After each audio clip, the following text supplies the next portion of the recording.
നല്ല കാര്യം. അതന്നെ TJS 91 KSC ജില്ലാ പ്രസിഡന്റ് ആക്കുന്നത് ഞാനാണ്.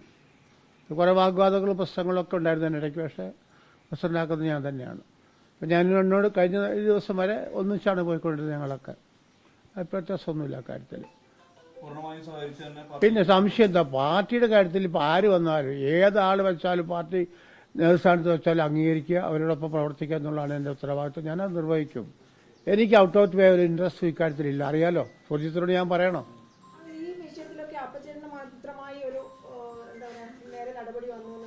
നടപടിയല്ല. ഞാൻ സ്വയമേവ തീരുമാനിച്ചു കൊടുത്തല്ലേ. എന്നെ ഒഴിവാക്കണം എന്ന് ആവശ്യപ്പെട്ടല്ലേ. അല്ല, അത് ഞാൻ പറഞ്ഞല്ലോ. ഇപ്പോൾ എൻ്റെ പ്രശ്നങ്ങളും പ്രയാസങ്ങളും ഞാൻ പറഞ്ഞല്ലോ. ഇപ്പോൾ അതന്നെ, വേറെ ഒന്നുമല്ല.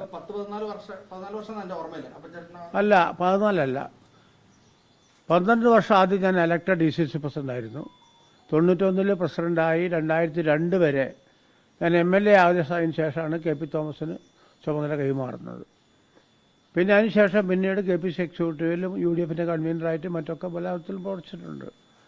ഇപ്പോൾ അടുത്ത് കഴിഞ്ഞ 2021 ആഗസ്റ്റ് മാസം 4-ാം തീയതിയാണ് എന്നെ ബഹുമാന്യ ശ്രീ രാഹുൽ ഗാന്ധിയും അതുപോലെ തന്നെ AICCയുടെ സംഘടനാ ചുമതല general secretary Shri KC Venugopal കൂടി എന്നെ നിയമിക്കുന്നത് DC പ്രസിഡൻ്റായിട്ട്. ഞാൻ ആവശ്യപ്പെട്ടിട്ടൊന്നുമല്ല. അവർ തീരുമാനമെടുത്തു, ഞാൻ അംഗീകരിച്ചു, ഞാൻ പ്രവർത്തിച്ചുകൊണ്ടിരിക്കുകയാണ് ചെയ്തത്.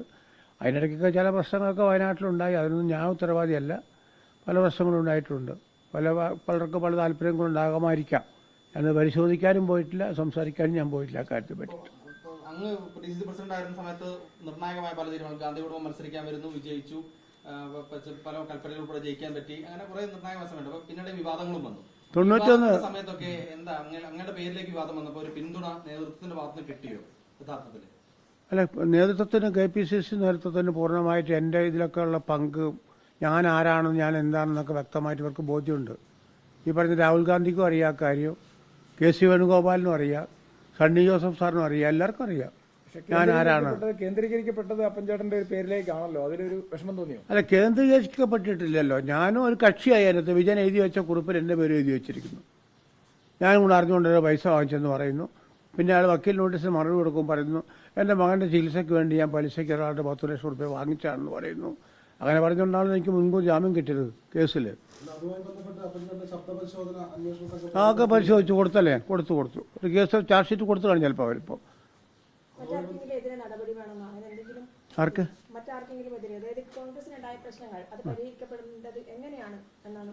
കോൺഗ്രസിന്റെ പ്രശ്നങ്ങളെ പറ്റി തീർന്നല്ല. മുള്ളംകൊല്ലിയായിരുന്നു വിഷയം ഉണ്ടായിരുന്നത്.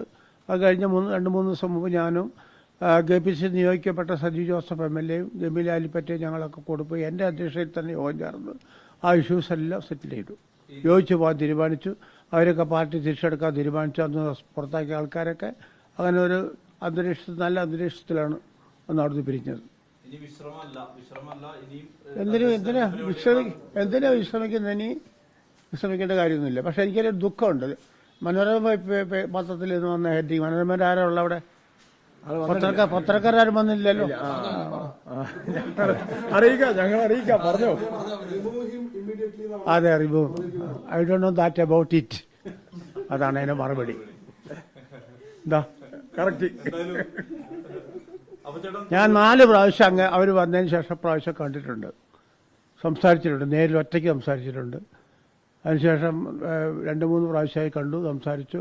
അവസാനം ഞാനിവിടെ SNDP യോഗത്തിൻ്റെ ഗുരുനാരായണ ഇതിൻ്റെ ജയന്തിൻ്റെ ഒരു ഇതായിട്ട് പരിപാടിക്ക് വന്ന സമയത്ത് അവിടുന്ന് കണ്ടു, സംസാരിച്ചു, ഷാളൊക്കെ ഇട്ടു, സ്വീകരിച്ചു, സംസാരിച്ചു. എന്നിട്ട് അന്ന് അവരിവിടുന്ന് ദിശ മീറ്റിംഗ് കഴിഞ്ഞ് പോയതാണ് അവിടുന്ന്.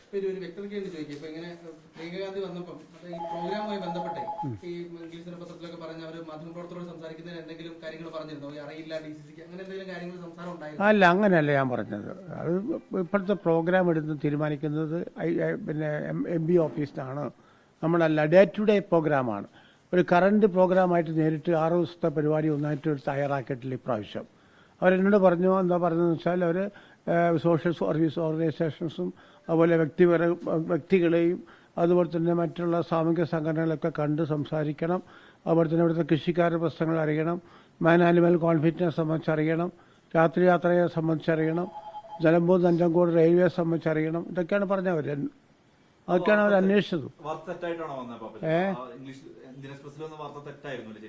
ഞാനങ്ങനെ പറഞ്ഞിട്ടില്ല. ഏയ് നോനോ, ഒരിക്കലും അല്ല അങ്ങനെ. ഞാൻ അങ്ങനെ പറയും തോന്നുന്നുണ്ടോ? അങ്ങനെ ഞാൻ പറയുമോ? അതെ അതെ. ഇന്നിപ്പോ പിന്നെ ഇത് മനോരമയിൽ വന്ന വാർത്ത അങ്ങനെ തന്നെയല്ലേ ഇന്ന് വന്നത്.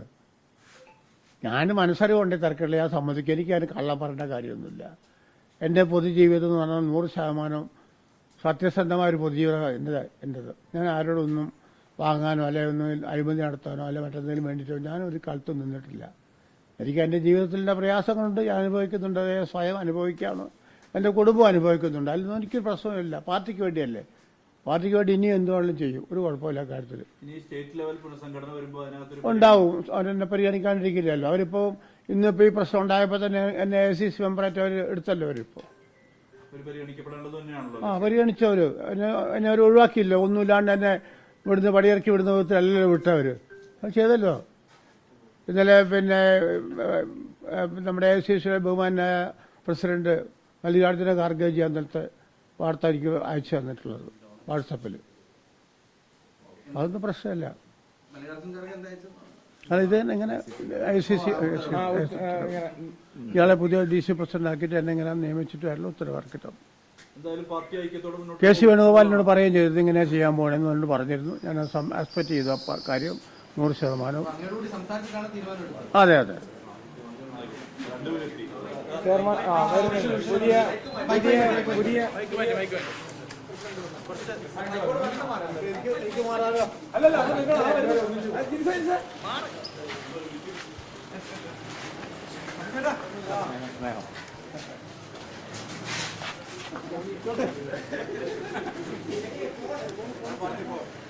എന്റെ കാര്യത്തിൽ ഞാനായിരുന്നു എന്നെ വളർത്താൻ വേണ്ടി ശ്രമിച്ചെന്ന് പറഞ്ഞില്ല, ശരിയല്ലേ?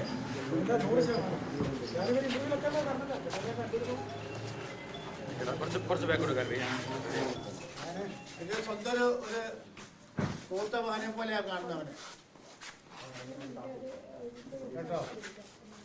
KSU ജില്ലാ പ്രസിഡന്റ് ആക്കുന്ന ഞാനാണ്. എന്റെ സഹായവും എന്റെ പ്രയത്നമാണെന്ന് അല്ലേ? ഞാൻ ഇപ്പോഴും ഓർമ്മിക്കുന്നത് സെന്റ് മേരീസ് സ്കൂളിലൊക്കെ ഞാൻ MA പഠിക്കുമ്പോൾ യൂണിവേഴ്സിറ്റി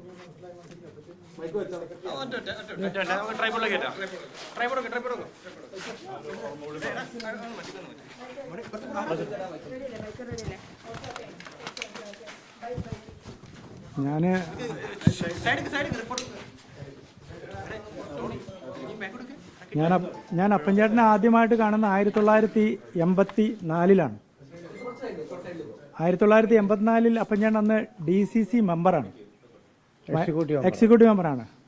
അന്ന് വയനാടിന്റെ കോൺഗ്രസ് ചരിത്രത്തിലെ ഏറ്റവും വലിയ റാലി ഇന്നത്തെ നമ്മുടെ BOT ബസ് സ്റ്റാൻഡ് ഇരിക്കുന്ന കൽപ്പറ്റയിലെ BOT ബസ് സ്റ്റാൻഡ് നടക്കുന്ന മൈതാനത്ത് നടന്ന ഒരു റാലിയായിരുന്നു വയനാട് ജില്ലയുടെ ചരിത്രത്തിൽ കോൺഗ്രസിന്റെ ഏറ്റവും വലിയ റാലി. അന്ന് നമ്മുടെ പഴയ INTC ഓഫീസിന്റെ മുകളിലായിരുന്നു അന്ന് സ്വാഗത സംഘ ഓഫീസ്. അന്ന് ആ വലിയ റാലി സംഘടിപ്പിക്കുന്നതിൽ അപ്പൻചേട്ടനായിരുന്നു അതിന്റെ ഓർഗനൈസിംഗ് കമ്മിറ്റിയുടെ കൺവീനർ അപ്പൻചേട്ടനായിരുന്നു. ഞാൻ അന്നാണ് അപ്പൻചേട്ടനെ ആദ്യമായിട്ട് കണ്ടത്. 1984, 4 പതിറ്റാണ്ട് കഴിഞ്ഞിരിക്കുന്നു. ഞാൻ KSUവിൻ്റെ പ്രവർത്തനങ്ങളിലൊക്കെ എനിക്ക് എല്ലാ പിന്തുണയും സഹായവും അദ്ദേഹം തന്നിട്ടുണ്ട്. അതുമാത്രമല്ല, ഞാൻ സെൻറ് മേരീസ് കോളേജിൽ ഇപ്പോഴും എനിക്ക് ഓർമ്മയുണ്ട്, ഞാൻ MAക്ക് പഠിക്കുമ്പോൾ ഞാൻ KSUവിൻ്റെ ജില്ലാ പ്രസിഡന്റാണ്. ആ ജില്ലാ പ്രസിഡന്റ് ആയിരിക്കുന്ന സമയത്ത് ഞാൻ യൂണിവേഴ്സിറ്റി യൂണിയൻ കൗൺസിലായി മത്സരിക്കുമ്പോൾ അന്ന് നമ്മുടെ DCCയുടെ ഒരു പഴയ ജീപ്പുണ്ട്, ഒരു DD03, രാജീവ് ഗാന്ധി കൊടുത്ത ഒരു ജീപ്പാണ്. 20 ജീപ്പ് വന്നിട്ട് ഒരു ജീപ്പ് വയനാട് DCC വന്നു. അന്ന് ആ ജീപ്പിനകത്ത് അപ്പൻചേട്ടൻ ആ മത്സരം നടക്കുന്ന സമയത്ത് ആ ക്യാമ്പസിനകത്ത് വന്നതൊക്കെ എനിക്ക് ഓർമ്മയുണ്ട്. എല്ലാ കാലത്തും എൻ്റെ സംഘടനാ പ്രവർത്തനങ്ങളിലൊക്കെ അപ്പൻചേട്ടൻ്റെ പിന്തുണയും സഹായവും ഒക്കെ ഉണ്ടായിട്ടുണ്ട്.